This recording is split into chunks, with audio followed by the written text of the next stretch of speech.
Kumusta mga ka-viewers? Magandang gabi po sa inyo. Happy January 8, 2025 po sa inyo. Araw po ng Miyerkules.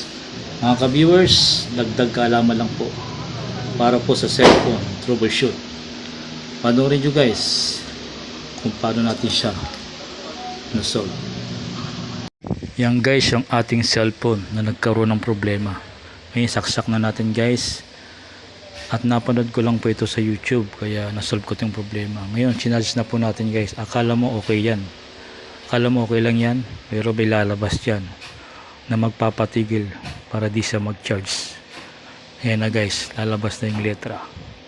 Ano, hintayin nyo lang guys. Op, nakita nyo guys, anong nakasulat dyan?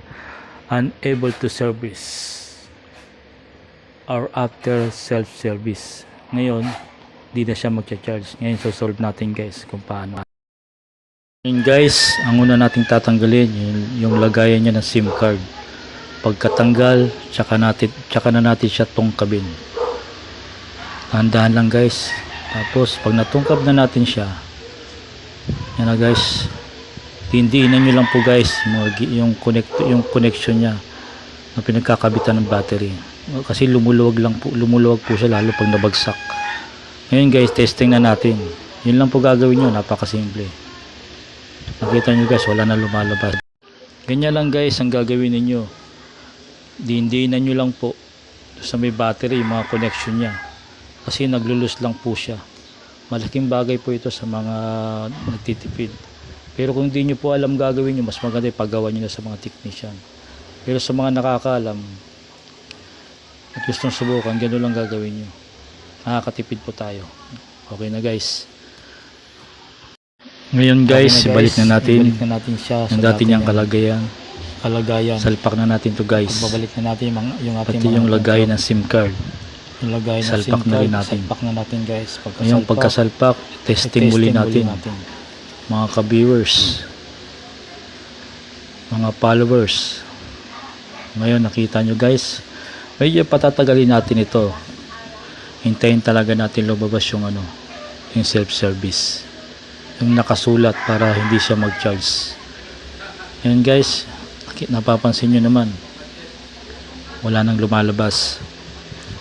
Malaking bagay po ito sa mga taong gustong makatipid at malaking bagay din to sa gustong makaalam, lalo na po ako, marami pa ako natutunan sa mga social media tungkol sa mga ganitong troubleshoot. Kaya malaking bagay ito sa inyo, lalo na kung gusto niyo makatipid. Pero pag inuulit ko po, pag di niyo po talaga kaya, mas maganda ang suggest ko, paggawa niyo nila sa mga technician para sigurado at hindi pa lumala yung sira ng cellphone niyo. Ang video ito para lang po ito sa mga gustong sumubok, magkaroon ng kadagdagan na kaalaman para sa mga ganitong troubleshoot. Dahil ito malaking bagay ito, lalo na sa mga gustong makalam at nagtitipid. Malaking bagay ito guys, lalo na kung sa lugar na walang mga gumagawa ng cellphone. Kaya maganda rin ito, dagdag kaalaman lang ito guys.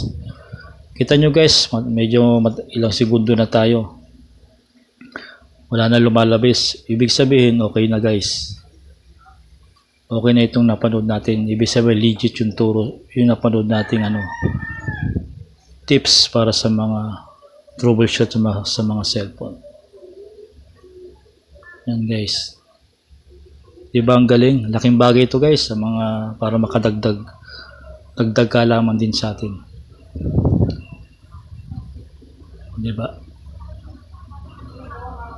Ilang segundo na yan guys, kaya pinapatagal natin, hintayin talaga natin lumabas para patunayan natin itong pinagagawa natin kung legit nga o nanloloko lang. Ngayon okay na guys, maraming salamat sa inyong panonood.